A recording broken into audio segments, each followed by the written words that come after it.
Hi everyone, hope you're all okay.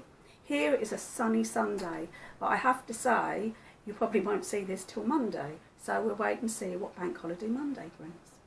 Anyway, I wanted to come on and tell you a little bit more about Dolly. Let's start off with the fact that we know she's got a whole weekend off. Just have a sip of tea, excuse me please. Thank you. We know that she was going to get the weekend off from the Friday when she finished work round to the Monday morning. Now, she had a choice. She could stay and rest and then possibly 2 evenings see her boyfriend. But when she sat and thought about it, she realised that really there was no way that she could stay. She hadn't seen her family for months and months, and she missed her mother and father and her siblings so much that she knew it would be best if she travelled back home, even if it meant it was just a 24-hour stay. As luck would have it, since she had been working in the kitchen, she had got to know a few of the delivery people, and one of the delivery men was a baker. And he left early hours of the morning to take bread and a few humble cakes out to the local villages near where she lived. So he had told her that he would be more than happy to pick her up on the corner near where she lives and take her so she could see her parents for a short stay. She was absolutely pleased. She did not tell her parents. She wanted it to be a surprise. So that night she went to bed on the Friday as early as she possibly could. She packed her bag before going to bed so that she had nothing to do and she wouldn't disturb too many people. When at last her alarm went off, she got up. She picked up her cloth bag, which she had been given by one of the other servants in the house who had used it as much as they would want it, and they'd bought a new one basically, but they'd given her their second-hand one to use. She went quietly down the stairs and out of the back door, up the steps, because obviously I expect you realise that most kitchens were below ground. So she went up the steps, out through the gate past the railings, and waited on the corner. After a few minutes she heard the sound of a gravel path and of the wagon coming along. So she looked up and saw the gentleman. She waved eagerly and he pulled up and helped her on. "It'll be a long trip," he said, "might be bumpy, but we won't be stopping much. I've got to get there and get back," he said. "I've got a day shift to do in the shop." "That's okay," she said. "I'm just grateful that you are even helping me." So Dolly got up and got herself ready. The journey there was a pleasant one. They chatted, and as a matter of fact she nodded off a few times. But the sun was out and it was a pleasant day, so on they trundled. They saw people along the way who put their hands up to the gentleman. They obviously had seen him many times on his journey, and there was one or two that Dolly felt she could recognise, but she wasn't entirely sure. At last they came to her lane. "Well, girl," he said, "this is as far as I can take you." "Oh, that's okay," said Dolly, and she climbed down with her carpet bag. And off she set along the track. Now, at the farmstead where her parents lived, and once she had lived, everybody was up and ready for work by now. A couple of her brothers and her sisters were gone. They'd gone off to do their work. But her parents were still in the yard. The father had already been over to the big farm and milked some cows and done some odd jobs, and he had come back. So Joseph, her father, was in the yard turning over and tilling a vegetable patch, getting it ready to plant up some spring bits.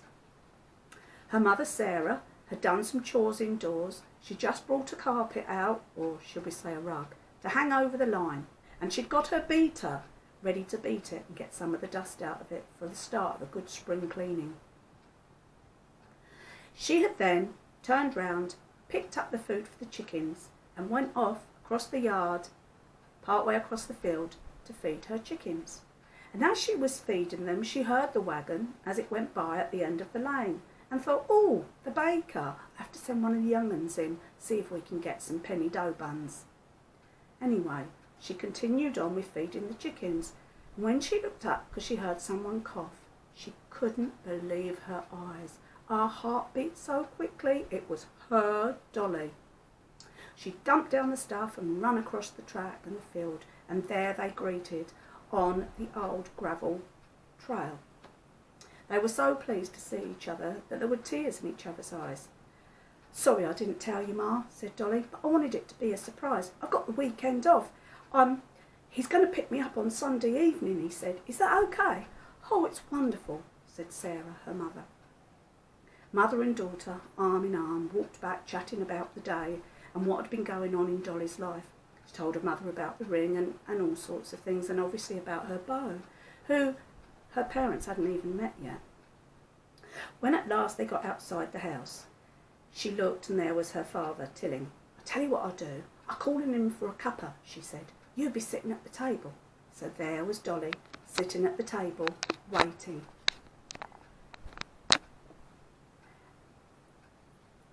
The door opened and in came her father. He was as shocked as her mother had been to see her, and absolutely grateful at the chance. "Praise be to God," he said. "I've been missing you, my girl. I've prayed that you'd come home and see us, and here you are." He flung his arms around his daughter, and she did likewise back to him. They sat at the table and drank tea and a cake that her mother had managed to save a few sultanas, and they had a cake. And she got it out because to them this was a special occasion, you know. Their eldest daughter coming home. Wonderful. As the day went on and they'd finished talking, she realised she'd have to help her mother with some of the chores, and Dad had to go back to the farm work and get some more done for the landlord. By the end of the day it was food time. The brothers and sisters came home. They were as thrilled as anything to see them. There was John, the eldest, 24. He worked at a local mill. Then there was Joseph Jr., who was 23, followed quickly by Joan, who was 15, June, who was 14, and young Florence, the baby, who was 12. The other person I forgot to mention is Rex, the dog. He lived outside most of the day, but in the evening he was allowed to come in and sit by the copper fire with everyone else. The children all sat giggling and laughing, and the two parents sat back and watched them, smiling, realising that they ain't half done a good job on bringing up this brood, for the children were polite, well spoken, and looked healthy, and that was the main thing. That night it was a case of share and share. They topped and tailed, but they didn't care. It was wonderful to have their big sister back, and she knew that she'd definitely made the right decision to come home and visit her family. She knew that the next day would be sad by the evening, but she knew that a Sunday meal with her parents, with fresh vegetables from the garden and maybe a bit of pork from the local farmer's slaughtered pig, would go down a tree. An apple pie was made by Mum, and there was custard, which was fantastic. At the end of the day, she fell in bed knowing that this might be the last time she saw them all for a while, and she kissed them all good night in the evening because she knew early Sunday morning would be a trip back. So Dolly had had her weekend away, and before long it was time to go back to work on the Sunday morning.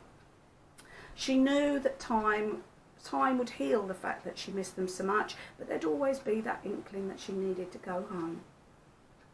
So at last she arrived back, early hours of the morning, crept upstairs into her bedroom and laid on the bed clothed, ready for work the following day.